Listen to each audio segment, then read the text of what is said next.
नमस्कार दोस्तों, एसएसएम यानी श्री स्टॉक मार्केट चैनल में आपका एक बार फिर से स्वागत है। इस वीडियो में हम सनमुगा हॉस्पिटल लिमिटेड इस एसएमई कंपनी के आईपीओ का कंप्लीट रिव्यू करेंगे। ये आईपीओ 13 फरवरी से खुलने वाला है। ये कंपनी 20 करोड़ का टोटल आईपीओ लेकर आई है और इसका लेटेस्ट ग्रे मार्केट प्रीमियम 14% के आसपास बना हुआ है। यानी कि अगर आपको इस आईपीओ में अलॉटमेंट मिलता है तो 15,000 के आसपास का प्रॉफिट हो सकता है। वीडियो में आईपीओ की सभी डिटेल्स को देखेंगे, इस कंपनी के पॉजिटिव्स एंड नेगेटिव्स पॉइंट को समझेंगे और क्या इतनी जीएमपी को देखते हुए इस आईपीओ में अप्लाई करना चाहिए या नहीं, ये भी समझेंगे। अगर आप हमारे चैनल पर पहली बार आए हैं तो सभी मेन बोर्ड और एसएमई आईपीओ की जानकारी के साथ साथ सभी अपकमिंग आईपीओ की लेटेस्ट अपडेट पाने के लिए सब्सक्राइब करके जरूर रख लीजिए। ये कंपनी एक हॉस्पिटल है जो कि 2020 में शुरू हुई थी और ये कंपनी मल्टी स्पेशलिटी हॉस्पिटल चलाती है। इसका हॉस्पिटल तमिलनाडु के सलेम जिले में स्थित है और इस हॉस्पिटल में 151 बेड देखने को मिल जाते हैं। जैसा कि हमने देखा, ये मल्टी स्पेशलिटी हॉस्पिटल है तो अलग अलग तरह के मेडिकल टेस्ट ये अपने हॉस्पिटल में करते हैं। दरअसल इस हॉस्पिटल की शुरुआत 1981 से हुई थी, जब ये कैंसर इंस्टीट्यूट हुआ करती थी और इसका नाम सलेम जिले में बहुत ही ज्यादा पॉपुलर है। अलग अलग सर्जरी से लेकर अलग अलग बीमारियों का इलाज और ट्रीटमेंट ये कंपनी करती है। 31 अगस्त 2024 तक इस हॉस्पिटल के पास 72 डॉक्टर्स की टीम थी। अब इस आईपीओ की बात कर लेते हैं तो ये 20.62 करोड़ का एसएमई आईपीओ लेकर आए हैं। पूरा का पूरा फ्रेश इशू है तो पूरा का पूरा पैसा सीधे कंपनी को जाएगा। इस आईपीओ में फिक्स प्राइस बैंड का इशू रखा गया है, यानी दो प्राइस बैंड नहीं है और इसकी लिस्टिंग बीएसई एसएमई पे होते हुए दिख जाएगी। ये आईपीओ 13 फरवरी से 17 फरवरी तक खुलेगा। 54 रुपीज का प्राइस बैंड रखा गया है। इस आईपीओ का अलॉटमेंट 18 फरवरी को आएगा, रिफंड 19 फरवरी को आएगा और इसकी लिस्टिंग 20 फरवरी को हो जाएगी। इसका market maker Black Fox financial private limited है। इस आईपीओ में रिटेल कैटेगरी के लिए 50% का रिजर्वेशन रखा गया है। अगर आप रिटेल कैटेगरी में ही अप्लाई करना चाहते हैं तो एक लॉट में 2000 शेयर्स के लिए अप्लाई कर सकते हैं। 1,08,000 रुपए का अमाउंट चाहिए। इस आईपीओ के बाद जो प्रमोटर का हिस्सा है वो 100% से घट के 72% रह जाएगा। इस कंपनी के फाइनेंशियल्स की बात कर लेते हैं तो इसके फाइनेंशियल्स हमें नॉर्मल से ही देखने को मिल रहे हैं। 2022 में कंपनी का रेवेन्यू 42 करोड़ के आसपास था। 2024 में भी ये 43 करोड़ के आसपास ही पहुंचा है और इस साल फाइनेंशियल ईयर 2025 में बात करें तो 6 महीने में कंपनी 25 करोड़ के आसपास का रेवेन्यू कर चुकी है और 2.40 करोड़ के आसपास का प्रॉफिट कर चुकी है। 2022 से 2024 तक इस कंपनी का प्रॉफिट 5 करोड़ के आसपास का रहा है। तो ये अच्छी चीज देखने को मिल रही है कि कंपनी चलो लॉस में तो नहीं है और वैसे भी हॉस्पिटल का बिजनेस कभी लॉस में नहीं होता। कंपनी के पास कर्जा की बात करें तो 9.76 करोड़ यानी 10 करोड़ के आसपास इस कंपनी का कर्जा है और साथ ही साथ उस कंपनी के पास रिजर्व भी 10 करोड़ के आसपास के पड़े हुए हैं। रिजर्व यानी एक्स्ट्रा अमाउंट जो कंपनी ने रखा हुआ है।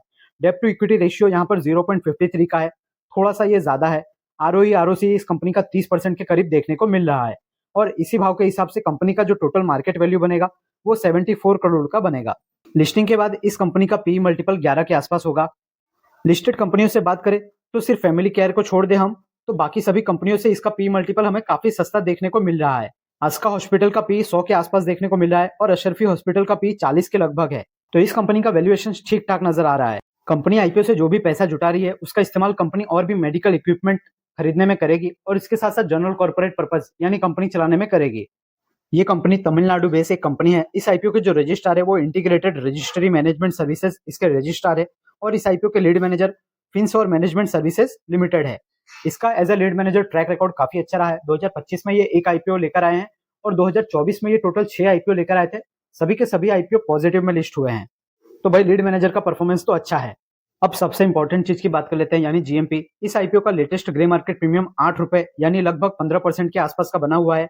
इसी ग्रे मार्केट प्रीमियम को देखते हुए इस आईपीओ में 15,000 के आसपास का प्रॉफिट हो सकता है। पर आप याद रखिए, ग्रे मार्केट प्रीमियम सिर्फ एक अंदाजा होता है, 100% ये सही नहीं होता। वीडियो में अगर आप यहाँ तक आ गए हैं और अगर आपको सारी जानकारी क्लियरली समझ में आई है तो वीडियो को लाइक जरूर कर दीजिए। फाइनली बात करते हैं कंक्लूजन की, इस कंपनी को हम कितना रेटिंग वगैरह देंगे और इस आईपीओ में आपको अप्लाई करना चाहिए या नहीं। मैं इस कंपनी के पॉजिटिव नेगेटिव सब कुछ आपको बताऊंगा पर डिसीजन आपको अपनी रिस्क और अपना एनालिसिस लगा के ही लेना है।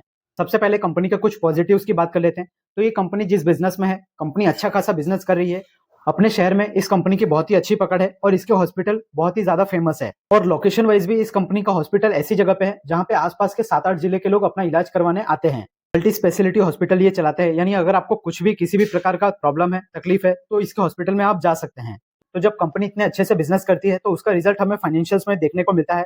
लगातार ये कंपनी 5 करोड़ के आसपास का प्रॉफिट रिपोर्ट कर रही है, यानी लगभग 12 से 13% का प्रॉफिट मार्जिन पे ये कंपनी चल रही है। एसएमई सेगमेंट में अच्छा खासा प्रॉफिट बनाने वाली कंपनियों का आईपीओ काफी कम देखने को मिलता है। तीसरी जो पॉजिटिव इस कंपनी में है वो है पी मल्टीपल। लिस्टिंग के बाद भी ये वैल्यूएशन काफी सस्ता होने वाला है और कंपनी आईपीओ के पैसे का इस्तेमाल और भी मेडिकल इक्विपमेंट खरीदने के लिए करने वाली है, यानी ये कंपनी और भी ज्यादा ग्रोथ करना चाहती है। नेगेटिव्स की बात करें तो नेगेटिव यही निकल के आता है कि इस कंपनी का फोकस एक ही शहर तमिलनाडु के सलेम में ही बना हुआ है। दूसरी जगह पे इस कंपनी का हॉस्पिटल देखने को नहीं मिलता, तो लोकेशन वाइज कंपनी एक ही जगह पे सिमट के रह गई है। दूसरा नेगेटिव है इस कंपनी का रेवेन्यू। इसके रेवेन्यू में हमें कोई भी ग्रोथ देखने को नहीं मिल रही। 2022 में जो रेवेन्यू थी 2024-25 में भी वही सेम आसपास रेवेन्यू देखने को मिल रही है। और इस कंपनी के ऊपर कर्जा भी काफी 10 करोड़ का कर्जा देखने को मिलता है। 0.5 से ज्यादा है, यानी थोड़ा सा तो ज्यादा कर्जा है इस कंपनी पे। इससे कंपनी का नेट प्रॉफिट कम होता जाता है। बाकी अगर लिस्टिंग गेन के हिसाब से बात करें तो इसका जो 15% का जीएमपी है उसके हिसाब से, और इसमें जो लीड मैनेजर है आईपीओ के, उनके नाम के वजह से हो सकता है इस आईपीओ में आपको सब्सक्रिप्शन देखने को मिल जाए। तो आप इस आईपीओ में क्या करेंगे, अप्लाई करेंगे या नहीं करेंगे, वो कमेंट करके जरूर बता दीजिए। और अगर ये जानकारी आपको हेल्पफुल लगी है, इन्फॉर्मेटिव लगी है, तो इस वीडियो को लाइक जरूर कीजिए। इसी तरीके से इन डिटेल में सभी एसएमई कंपनी के, सभी मेन बोर्ड कंपनी के आईपीओ के रिव्यू और अपकमिंग जितने भी आईपीओ आने वाले हैं सबके रिव्यू का वीडियो देखने के लिए आपके अपने चैनल एसएसएम यानी श्री स्टॉक मार्केट को सब्सक्राइब करके जरूर रख लीजिए। सिर्फ इसी चैनल पे आपको सभी चीजें, SME IPO, main board IPO और सभी अपकमिंग आईपीओ की लेटेस्ट जानकारी बिल्कुल क्लियरली और टू दी पॉइंट मिल जाएगी। आईपीओ की सारी जानकारी आपको स्टेप बाय स्टेप हमारे चैनल पे देखने को मिल जाएगी। सभी आईपीओ के latest grey market premium allotment वगैरह चेक करने का लिंक और किसी स्टॉक्स में न्यूज वगैरह आ रही है तो सबकी जानकारी सबसे पहले पाने के लिए आप टेलीग्राम चैनल को जरूर ज्वाइन करके रख लीजिए, जिसका लिंक आपको डिस्क्रिप्शन में और चैनल के अबाउट सेक्शन में भी मिल जाएगा। अपकमिंग आईपीओ और मेन बोर्ड आईपीओ के रिव्यू की प्लेलिस्ट को चेक करना मत भूलिए। मैं मिलता हूं आपसे नेक्स्ट वीडियो में, तब तक के लिए याद रखिए, the more you learn the more you earn. Thank you.